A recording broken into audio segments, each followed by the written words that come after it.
children, welcome to ASA Education. आज कर रहे हैं chapter 9 political rulers of 18th century, grade 7 social science books से। 18th सेंचुरी इंडिया की जो है बहुत ज्यादा राजनीतिक तौर पे उठापटक वाली रही। औरंगजेब की डेथ के बाद 1707 एडी में जब उनकी डेथ हो गई, इंडिया बहुत छोटे छोटे स्टेट्स में डिवाइड हो गया। उसी के बारे में हम लोग स्टडी करेंगे। सबसे पहले देखते हैं लास्ट रूलर्स मुगल डायनेस्टी के। औरंगजेब की डेथ के बाद जो लास्ट रूलर थे मुगल डायनेस्टी के, वो थे सुल्तान, जिनका नाम था बहादुर शाह। वो मुगल राजगद्दी पर बैठे और एक शांतिपूर्ण रिलेशंस उन्होंने जो है राजपूत और मराठा किंगडम्स के साथ स्टैब्लिश किए। पर कहीं वो सीक्रेट तौर पे उन लोगों के बीच में लड़ाई भी करवाते रहते थे ताकि मराठास बहुत ज्यादा पावरफुल ना हो जाए। इन्हीं के टाइम पर जब गुरु गोविंद सिंह की डेथ हो गई तो सिख सरदार बंद बहादुर ने मुगल एम्पायर के खिलाफ बगावत कर दी। बहादुर शाह की डेथ के बाद 1712 एडी में जहांगीर शाह जो है वो राजगद्दी पर बैठे। फिर 1713 में इनको हटा दिया गया फारूक सियार के द्वारा। उस समय दो भाई सईद ब्रदर्स जो हैं, पूरी एम्पायर पे उनका दबदबा था। उन्होंने फारूक सियार को थ्रोन से हटाया, मोहम्मद शाह को राजा बना दिया। फिर मोहम्मद शाह ने काफी लंबे समय तक रूल किया। इस टाइम पे नादिर शाह जो ईरान के थे, उन्होंने इंडिया पर आक्रमण कर दिया 1739 में, जो कि मुगल एम्पायर के लिए बहुत बड़ा झटका था। शाह आलम टू गद्दी पर बैठे 1759 में।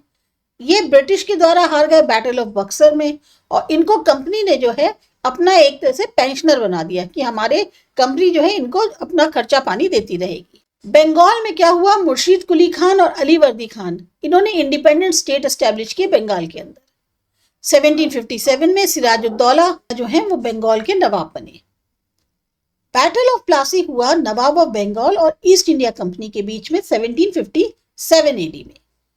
जब यहाँ ब्रिटिश जो है वो जीत गए इस बैटल को, तो उन्होंने जो है 24 परगना जो है उन्हें हासिल कर लिया। बैटल ऑफ प्लासी के बाद मीर जाफर को जो है हटा दिया गया, उसकी जगह मीर कासिम को नवाब ऑफ बंगाल बना दिया गया। इन्होंने बैटल ऑफ बक्सर जो है वो लड़ी ब्रिटिश के खिलाफ नवाब ऑफ अवध और मुगल एम्परर के मदद से, लेकिन ये भी उसे हार गए। इससे क्या हुआ, नवाब रूल का बंगाल में एंड हो गया। ये जो विक्ट्री थी इस वॉर की, उससे ब्रिटिश ईस्ट इंडिया कंपनी का जो रूल था बंगाल में, वो पूरी तरह से स्टैब्लिश हो गया। नेक्स्ट आते हैं राजपूत स्टेट्स। मुगल एम्पायर के फॉल के बाद जयपुर जो है सबसे पावरफुल स्टेट बना राजस्थान में। राजा सवाई जयसिंह जो है वो बहुत ही एफिशिएंट स्टेट्समैन यानी पॉलिटिकल लीडर थे, रिफॉर्मर जो बदलाव लाते हैं, ज्यूरिस्ट जो जजमेंट देते हैं, और साइंस को बहुत ज्यादा लाइक करने वाले थे। इन्होंने जयपुर सिटी की स्थापना करी। बहुत बड़े एस्ट्रोनॉमर थे। मॉडर्न ऑब्जर्वेटरीज जो है इन्होंने सेटअप कराई दिल्ली, जयपुर, उज्जैन और मथुरा में। कुछ और इंपॉर्टेंट राजपूत स्टेट्स जो हैं उसमें थे जोधपुर, बीकानेर, कोटा, मेवाड़, बूंदी और सिरोही। द सिख एम्पायर, गुरु नानक ने स्थापना करी सिखिज्म की 15th सेंचुरी में। इसका जुड़ाव है गुरु ट्रेडिशन से, जिसमें 10 गुरुओं का जन्म हुआ। 10वें गुरु जो गुरु गोविंद सिंह थे, उन्होंने सारे सिखों को एक किया और सिख स्टेट की स्थापना करी। गुरु गोविंद सिंह के बाद बंद बहादुर ने एक अच्छी हेवी लड़ाई लड़ी मुगल एम्पायर के अगेंस्ट। सिख जो है वो 12 ग्रुप्स में डिवाइड हो गए। रंजीत सिंह जो है पावरफुल लीडर थे शुक्राचकिया क्लैन के। इन्होंने सिख एम्पायर को डेवलप किया। लाहौर, अमृतसर, कश्मीर, पेशावर और मुल्तान को कॉन्कर करने के बाद इन्होंने एक बहुत बड़ा जो है एरिया सिख एम्पायर का खड़ा कर दिया। इनकी आर्मी में यूरोपियन जनरल्स और सोल्जर्स भी थे। इन्होंने अपनी आर्मी को उतना ही मॉडर्न बनाया था जैसे यूरोपियन आर्मी होती है। लाहौर में इन्होंने एक तोप की फैक्ट्री लगाई। रिलीजियस तौर पे ये बहुत लिबरल थे।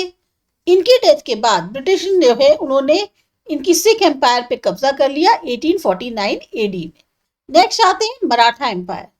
छत्रपति शिवाजी सबसे आगे हैं जब हम मराठा रूलर्स का नाम लेते हैं, जो महान मराठा रूलर्स हुए 17th सेंचुरी के।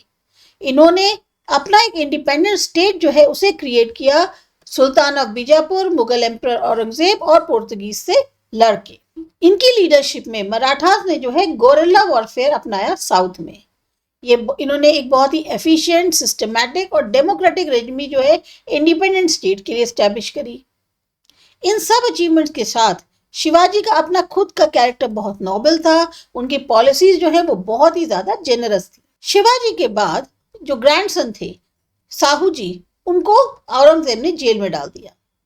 1707 में जब साहू जी को रिलीज किया गया तो उनके और उनकी आंट ताराबाई के बीच में जो इनहेरिटेंस यानी जो हम उनकी संपत्ति वगैरह होती है उसको लेकर लड़ाई हो गई। पेशवा बालाजी विश्वनाथ जो कि साहू जी के साथ जुड़े हुए थे, उन्होंने इनकी जीत में मदद करी। पेशवा जो प्रैक्टिस थी उसकी शुरुआत हुई मराठा किंगडम में इन्हीं के टाइम से। बालाजी विश्वनाथ सबसे पहले पेशवा थे। इन्होंने डेवलप किया मराठा किंगडम और सारी पावर्स अपने हाथ में ले ली। 1720 एडी में जब इनकी डेथ हुई तो इनके सन बाजीराव फर्स्ट वो पेशवा बने। बहुत ही कुशल वॉरियर थे और बहुत ही एक चालाक पॉलिटिशियन थे, राजनीतिज्ञ थे। इन्होंने बहुत सारी मुगल टेरिटरीज जो है मराठा एम्पायर में मर्ज कर ली और मराठा स्टेट खूब ज्यादा एक्सपैंड किया। मालवा, गुजरात, बुंदेलखंड सब पर इन्होंने जो है अपनी जीत हासिल करी। यही नहीं, इन्होंने निजाम जो थे हैदराबाद के उनको भी हराया था। महाराष्ट्र को इन्होंने एक बहुत बड़ी मराठा एम्पायर में ट्रांसफॉर्म कर दिया था।